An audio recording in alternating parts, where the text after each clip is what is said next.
नमस्कार दोस्तों, बिहार में गिरने जा रही है नीतीश सरकार। 2 से 3 महीनों में नीतीश सरकार गिर जाएगी। यह दावा कोई और नहीं बल्कि बिहार के पूर्व डिप्टी सीएम एवं बिहार के दिग्गज नेता ने किया है। अब इस नेता के इस दौरान के बाद प्रदेश की सियासत में भूचाल आ गया है। उन्होंने दावा करते हुए कहा है कि घबराइए मत, नीतीश सरकार 2-3 महीने में गिरने वाली है। किस नेता ने इतना बड़ा दावा कर दिया है? इसी के साथ ही आपको बता दें, आरजेडी के साथ चिराग पासवान हाथ मिलाएंगे। लालू प्रसाद यादव और तेजस्वी से रिश्ते उन्हें याद आए। हालांकि क्या गठबंधन में शामिल होगी एलजेपी? अब इसको लेकर चिराग पासवान ने बड़ा बयान दिया है। कहा, मैं और तेजस्वी बचपन के साथी हैं। इसलिए चिराग पासवान ने क्या पूरा बयान दिया है आपको डिटेल से उसके बारे में सुनाएंगे। वहीं खुद जेडीयू के विधायक ने नीतीश कुमार को प्रधानमंत्री के कुर्सी का दावेदार बता दिया है। जी दोस्तों, पूरे खबर के बारे में आपको डिटेल से बताएंगे। आगे बढ़ने से पहले इस वीडियो को एक लाइक जरूर कर दें। चैनल को सब्सक्राइब करने के साथ ही घंटी को जरूर बजा लें ताकि इस चैनल पर आने वाले नई नई खबरों से आप तुरंत अपडेट हो सकें। जहाँ दोस्तों, बिहार में लगातार राजनीतिक सरगर्मियां तेज होती जा रही हैं, लेकिन अब बिहार के इस दिग्गज नेता के बयान के बाद बिहार की राजनीतिक गलियारों में मानो एक भूचाल सा ला दिया है। पूर्व उप मुख्यमंत्री ने दावा करते हुए कहा कि 2-3 महीनों में नीतीश सरकार गिर जाएगी। जी आपको बता दें, बिहार विधानसभा नेता के प्रतिपक्ष एवं लालू प्रसाद यादव के छोटे बेटे तेजस्वी यादव ने अपने विधानसभा क्षेत्र राघोपुर में पहुंचकर बड़ा बयान दिया। जी आपको बता दें, दिल्ली से लौटने के बाद तेजस्वी यादव लगातार मुख्यमंत्री बिहार सरकार पर हमलावर हैं। पटना आने के बाद तेजस्वी यादव अपने विधानसभा क्षेत्र राघोपुर के दौरे पर निकले थे। इसी बीच उन्होंने एक बयान दिया जिसमें उन्होंने दावा किया कि बिहार में 2 से 3 महीने में सरकार गिरने वाली है। अब इस बयान के बाद बिहार में सियासत तेज हो गई है। पहले आप तेजस्वी यादव का बयान सुनिए जिसमें उन्होंने सीधे सीधे दावा करते हुए कहा कि 2-3 महीने में बिहार सरकार गिर जाएगी। फिर इसके बाद आपको बताएंगे कि तेजस्वी यादव के इस दावे में जिसमें उन्होंने कहा है कि बिहार सरकार 2-3 महीने में गिरने वाली है, उनके इस बयान में कितना दम है, उसके बारे में आपको बताएंगे कि किस आधार पर तेजस्वी यादव ने इस तरह के बयान दिए हैं जिससे बिहार के सियासत में एक बार फिर उफान आ गया है। बहुत दिक्कत है।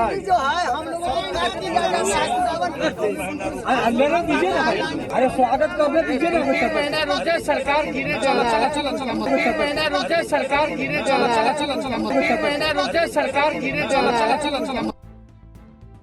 हमारे आदरणीय नेता तेजस्वी प्रसाद यादव जी ने जो कहा है कि ये सरकार बहुत दिनों की मेहमान नहीं है, तो 2-3 महीनों के अंदर निश्चित रूप से सरकार गिर जाएगी। जो बिहार की हालात है, जो बिहार में राजनीतिक परिदृश्य है, उसको देख करके उन्होंने बिल्कुल सही कहा है। जैसा कि आपने बयान सुना, दरअसल आपको बता दें, दौरे के वक्त कुछ लोग तेजस्वी यादव से अपनी नाराजगी जाहिर कर रहे थे, तो इस दौरान उन्होंने एक बयान दिया। वहीं इसके बाद सवाल उठने लगा कि क्या बिहार सरकार के अंदर सब कुछ ठीक नहीं है? जी हाँ, तेजस्वी यादव से स्थानीय लोगों ने ढेर सारी समस्याओं की शिकायत की। इस दौरान शिकायतकर्ताओं को समझाते हुए तेजस्वी यादव ने कहा कि घबराइए मत, बिहार सरकार 2-3 महीने में गिर जाएगी। इसके अलावा तेजस्वी यादव ने मुख्यमंत्री नीतीश कुमार पर भी निशाना साधा। तेजस्वी यादव ने कहा कि मौजूदा राज्य सरकार हर मोर्चे पर विफल साबित हो रही है। तेजस्वी यादव का कहना था कि सरकार अपनी नीतियों से भटक गई है। उन्होंने कहा कि नीतीश कुमार के कार्यकाल में कई घोटाले हुए, लेकिन कार्रवाई के नाम पर कुछ नहीं हुआ। छपरा में बिना वैक्सीन के ही इंजेक्शन युवक को लगा दिया गया, जो बड़ा फर्जीवाड़ा है। बिहार सरकार के पास वैक्सीन ही नहीं है, जिसके कारण इस तरह की तस्वीर सामने आ रही है। हालांकि तेजस्वी यादव के उस बयान में कितना दम है, जिसमें उन्होंने कहा है कि 2-3 महीने में नीतीश सरकार गिरने वाली है। जी आपको बता दें, तेजस्वी यादव ने यह बयान ऐसे समय पर दिया है जब बिहार के सियासत में लगातार उठा पटक चल रही है। लेकिन अब तेजस्वी यादव के इस बयान के राजनीतिक अर्थ और गंभीरता दोनों खोजे जाने लगे हैं। सवाल उठने लगे हैं कि क्या बिहार सरकार के अंदर सब कुछ ठीक चल रहा है या फिर नहीं। जी हाँ, बिहार के वरिष्ठ पत्रकार अरुण पांडे ने तेजस्वी यादव के इस दावे पर कहा है कि तेजस्वी के बयान का फिलहाल कोई बड़ा अर्थ निकालना गलत होगा, क्योंकि तेजस्वी यादव बहुत दिनों के बाद राघोपुर गए थे और बाढ़ पीड़ितों ने जब नाराजगी जाहिर की होगी तो उसे मौके पर ही शांत करने की कोशिश के तहत इस तरह का बयान उन्होंने दे दिया होगा। साथ ही इस बयान के बहाने अपने कार्यकर्ताओं को भी उत्साहित करने की कोशिश होगी। उन्होंने कहा कि इस तरह के बयान राजद पहले भी दे चुकी है। मकर संक्रांति के पहले भी यह दावा किया गया था कि मकर संक्रांति के बाद बिहार की सियासत में उलटफेर होगा, लेकिन उसके कई महीनों हो गए और आज भी बिहार में एनडीए की सरकार चल रही है। फिर एक दावा किया गया कि लालू प्रसाद यादव के बिहार आते ही बिहार में खेला होगा, लेकिन फिलहाल लालू जी बिहार नहीं आ रहे हैं। हालांकि 2 दिन पहले ही बिहार लौटे तेजस्वी यादव ने यह बयान दिया था कि जल्द ही लालू यादव बिहार में आ सकते हैं। हालांकि इसी बीच लोजपा प्रकरण के बाद जेडीयू की तरफ से जैसे तैसे यह बयान आया कि कांग्रेस और राजद के विधायक भी उनकी पार्टी के संपर्क में हैं। लेकिन इसके बाद कांग्रेस ने इन खबरों का खंडन करते हुए कहा कि कांग्रेस के विधायकों के अंदर यानी कांग्रेस में टूट की कोई संभावना नहीं है, ये सब बेबुनियाद दावे हैं। हालांकि लगातार जीतन राम मांझी गाए बगाए नीतीश सरकार और केंद्र सरकार पर भी निशाना साधते रहते हैं। पिछले दिनों जीतन राम मांझी ने तेज प्रताप यादव के साथ मुलाकात कर राजनीतिक सरगर्मियां बढ़ा दी थी। हालांकि इसके बाद एनडीए में शामिल घटक दल मुकेश सहनी ने भी लालू प्रसाद यादव से फोन पर बातचीत की थी, जिसके बाद उन्होंने पत्रकारों को जवाब देते हुए कहा था कि इसे गुप्त ही रहने दीजिए तो ज्यादा अच्छा होगा। लेकिन कहीं न कहीं लगातार आरजेडी और आरजेडी के नेता इस बात का दावा कर रहे हैं कि नीतीश सरकार ज्यादा दिनों तक नहीं चलेगी। नीतीश सरकार कुछ ही महीनों की सरकार है। हालांकि किसके दावों में कितनी सच्चाई है यह तो वक्त ही बताएगा। लेकिन आपको क्या लगता है, आप अपनी राय कमेंट बॉक्स में जरूर दें। वहीं आपको लगातार चिराग पासवान को आरजेडी ऑफर पर ऑफर दे रही है कि चिराग पासवान महागठबंधन के साथ आ जाएं, जिसको लेकर अब आरजेडी रामविलास पासवान की जयंती भी मनाने जा रही है। तो इससे अब क्या आरजेडी से चिराग पासवान हाथ मिला लेंगे? क्या महागठबंधन में एलजेपी शामिल होगी? अब इस पर चिराग पासवान ने अपना बड़ा बयान दिया है। जी आपको बिहार की सियासत में लगातार उथल पुथल जारी है, जहां एक तरफ लोक जनशक्ति पार्टी यानी एलजेपी के बिखर जाने के बाद यानी उनके 5 सांसदों के पार्टी छोड़ने के बाद चिराग पासवान अकेले पड़ गए। हालांकि चिराग पासवान ने संकेत दिया कि आरजेडी के साथ गठबंधन में शामिल हो सकते हैं। चिराग पासवान ने कहा कि मेरे पिता रामविलास पासवान और लालू प्रसाद यादव हमेशा अच्छे दोस्त रहे हैं। आरजेडी लीडर तेजस्वी यादव को मैं बचपन से जानता हूं। तेजस्वी यादव मेरे छोटे भाई हैं। इन बातों के साथ ही चिराग पासवान ने यह भी संकेत दिया है कि जरूरत पड़ी तो वह आरजेडी के साथ गठबंधन में जाने से गुरेज नहीं करेंगे।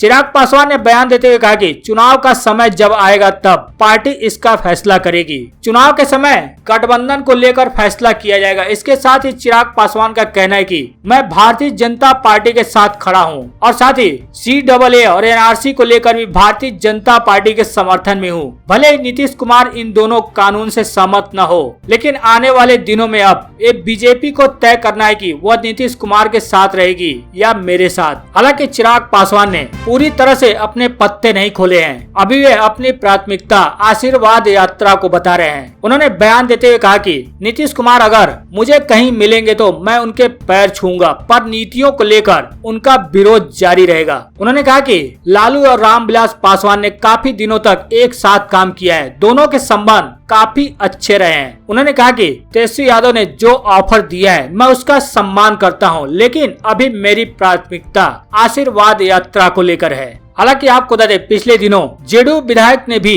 नीतीश कुमार को लेकर बड़ा बयान दिया था। बयान देते हुए कहा था कि नीतीश कुमार प्रधानमंत्री की कुर्सी के दावेदार हैं। जी आपको बता दें, बिहार में मुख्यमंत्री नीतीश कुमार के नेतृत्व में भाजपा और जेडीयू गठबंधन की सरकार चल रही है, जैसा कि सभी को पता है। लेकिन इसी बीच खुद जेडीयू के विधायक गोपाल मंडल से ऐसा बयान दिया है कि जिससे सहयोगी पार्टी भाजपा के नेता नाराज हो सकते हैं, या फिर यूं कहे कि भारतीय जनता पार्टी नाराज हो सकती है। जेडीयू जेडीयू विधायक ने कहा कि नीतीश कुमार प्रधानमंत्री पद के दावेदार हैं। वहीं आपको बता दें, मंगलवार को खुद मुख्यमंत्री नीतीश कुमार दिल्ली पहुंचे हुए थे। उन्होंने कहा कि वे निजी काम से दिल्ली आए हैं, न कि किसी तरह के राजनीतिक दौरे पर आए हैं। हालांकि जेडीयू के विधायक गोपाल मंडल ने कहा कि नीतीश कुमार की असली कुर्सी दिल्ली में है और वे पीएम मटेरियल हैं। साथ ही गोपाल मंडल ने कहा कि भविष्य में कांग्रेस और राजद में टूट होगी और उनके बागी नेता जेडीयू में शामिल होंगे। इससे पार्टी को ताकत मिलेगी और हम भाजपा को टक्कर देंगे। इसके बाद हमारे नेता नीतीश कुमार प्रधानमंत्री का दावा करेंगे। हालांकि आपको बता दें, अब बिहार में नंबर 1 बनने को लेकर भी सियासत शुरू हो गई है। जहां एक तरफ आरजेडी ने खुद को नंबर 1 बताया, तो वहीं भारतीय जनता पार्टी ने कटाक्ष कर दिया है। जी आपको बता दें, बिहार में एक बार फिर नंबर 1 बनने को लेकर राजनीति शुरू हो चुकी है। जेडीयू ने नंबर 1 पार्टी बनने को लेकर कवायद शुरू कर दी, जिसके बाद पार्टी ने अपने संगठन का विस्तार कर दिया। जेडीयू प्रदेश अध्यक्ष अपने नए संगठन के जरिए ही नंबर 1 का तमगा हासिल करने की तैयारी कर रहे हैं। वहीं जेडीयू की नंबर 1 मुहिम पर आरजेडी और कांग्रेस ने तंज कसा। दरअसल विधानसभा चुनाव 2020 में तीसरे नंबर पर जाने की कसक जेडीयू को लगातार परेशान कर रही है। इसी कारण पार्टी ने एक बार फिर खुद को नंबर 1 बनाने का संकल्प लिया है। लेकिन जेडीयू के प्रवक्ता अभिषेक झा की माने तो हर दल की इच्छा होती है कि वो नंबर 1 हो। जनता ने हमेशा नीतीश कुमार पर भरोसा जताया, लेकिन जेडीयू के नंबर 1 मुहिम पर आरजेडी और विपक्ष ने चुटकी लिया। कांग्रेस एमएलसी प्रेमचंद मिश्रा ने कहा कि जनता ने जेडीयू को